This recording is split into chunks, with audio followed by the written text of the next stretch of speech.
Well, good day, folks. Welcome to the MB Wildman channel. On today's video, I'm going to talk to you about a way to make your own homemade trap die out of sumac. So in this video, we're kind of going old school a little bit. I know a lot of you trappers out there dye your traps and you buy the dye, and there's nothing wrong with that. But if you want to make your own, it's pretty simple to do. And we're going to walk you through those steps, pretty simple process here on today's video. Listen, if you haven't yet subscribed to the MB Wildman channel, go ahead, hit that subscribe button. Make sure you turn on that bell so that you get notified when we upload new content. Wouldn't want you to miss any videos. And as always, we're looking for questions, comments, any experiences you've had along these lines. Go ahead and leave those in the comments down below, and we'll get back to you on those as soon as we possibly can. So in order to do this, you're going to need to find a little grove of sumac. That's what you see here behind me, this reddish colored tree. So up close, if you've never seen a sumac before, they grow they grow in New Brunswick. They grow pretty much everywhere, I think. The leaves look a lot like this. And this is a young one. This one isn't ready to harvest yet. What we're looking for is the seed pod that's on the top of these. So once they get taller, they'll have a seed pod that starts to grow, and it grows green to begin with. And then as the leaves change and they get really red color in the fall, then you'll know that they're ready to harvest. So somebody grab a big one. I'll see if I can bring this one down to you. So here's one that's all ready. And you can see that the leaves are mostly a dark purple red color. And on the tops of each one, you'll see this red seed pod right here. So what you want to do is you want to harvest yourself, 15 to 20, depending on how many traps you want to dye. But you want to harvest yourself 15 to 20 of these nice red seed pods. And they just snap off. They're pretty easy.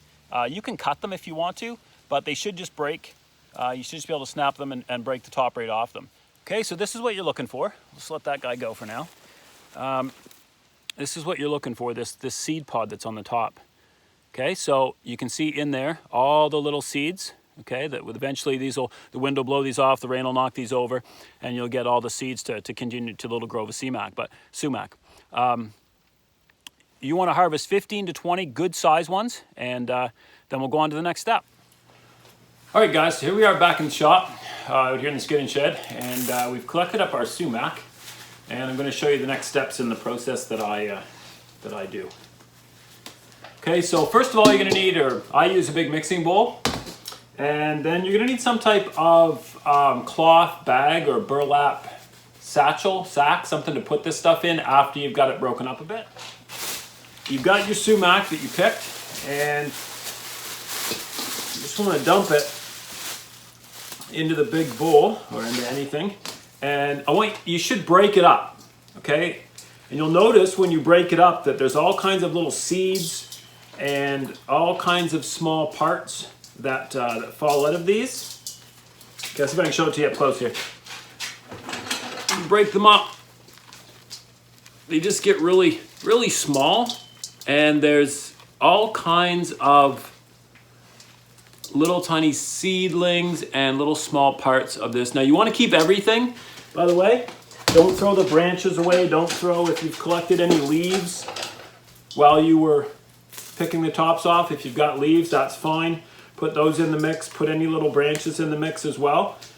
And go ahead and break this stuff all up really, really small as you can. Now I've got this broken up into pretty small parts.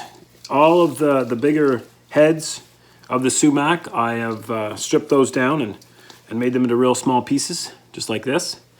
Okay, now there's still some sticks and still some of the branches in here. What I'm going to do now is I'm going to take a pair of wire cutters and I'm going to snip those up small. And the only reason I do it is so that they'll fit nicely into the little cloth bags that I use. So when you're all said and done, you should be looking at a mixture that looks something like this right here.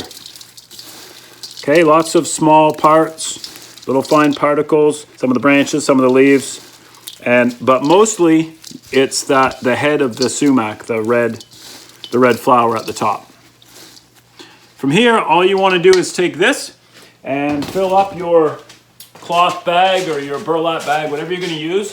The reason we do this is so that when we boil this and get the dye out, what we don't want to have happen is we don't want to dip our traps in and have the little tiny particles stick to the traps as they take the dye.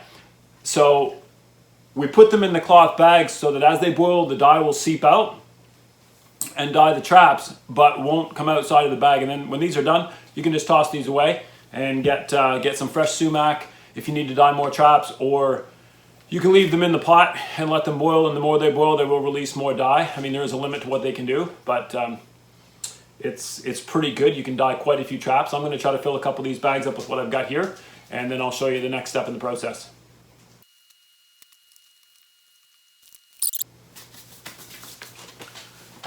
Okay, so I ended up with about 2.5 of these small bags, and you don't want to pack it down in tight. Don't jam it in the bag. You just want to put it in and leave it loose, and then somehow tie off the top of your bag.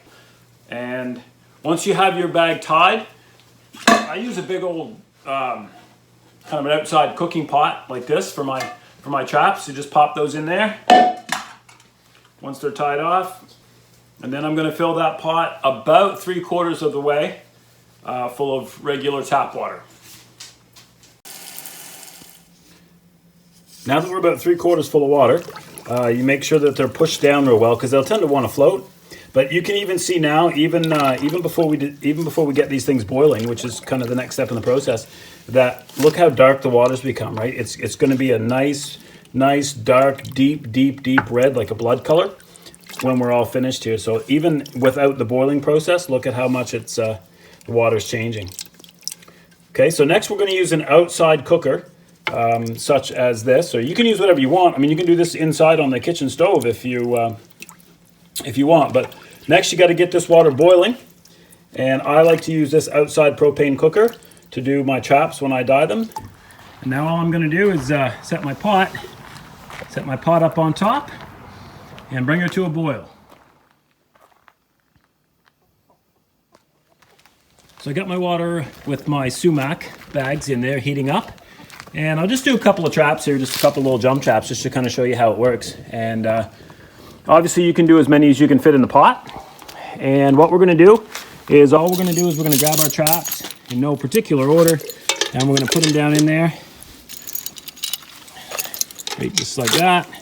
And we're going to let those cook and boil.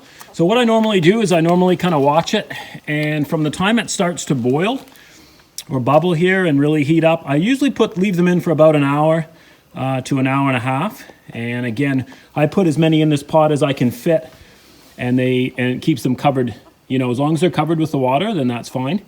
You do have to watch that it doesn't boil too far down and you end up with some of your traps exposed. But other than that, I'll check back in with you in about an hour or so and show you just how well this process works.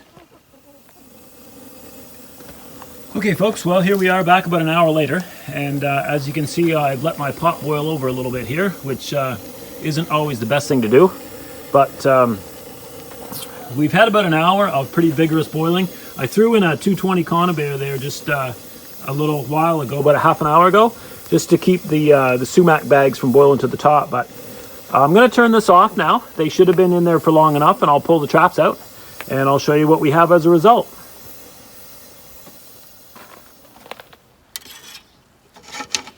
All right, so here's the 220, and man, that looks really good. All right, that just had a little light coating of surface rust on it when I put it in, and look how black that's turned. That's great. Okay, so this sumac really works well, and I know I have some people that think, you know, well, it's going to dye red, but it really doesn't. The end result is that it's black. Okay, so they work really well. This sumac is one of my favorite naturals. Okay, look at this trap here. Okay, there you go. Chain's a little tangled there, but so again, that was a fairly new trap, and it's turned out, both of these have turned out really well. Put them down over here. So it's important, as you all know, that you have a little light coating of rust on these traps for the dye to take. This trap did especially well. You know, that's really solid, good black coating, very, very nice. Now this trap, the pan didn't take. So you can see right here that I didn't have, this one wasn't rusted up real well. This must have been a new trap that I popped in there. And you can see where it had some surface rust up here and the dye took. but the only place it took on the rest of the trap was where there were little spots of rust. So this will need to be cleaned off, rusted up, and then put back in the dye. But this, these two worked out really, really well. So anyway, I hope this helps you out on your line. And again, this is an all natural, it's free. So depending on how many traps you want to do and we have to do, you might want to gather more or use a bigger pot or whatever it is that you want to do. But anyway, I hope this helps you out on your line. It's a great tip, and I'm glad that I use this method. So until next time, happy hunting from the MB Wildman channel.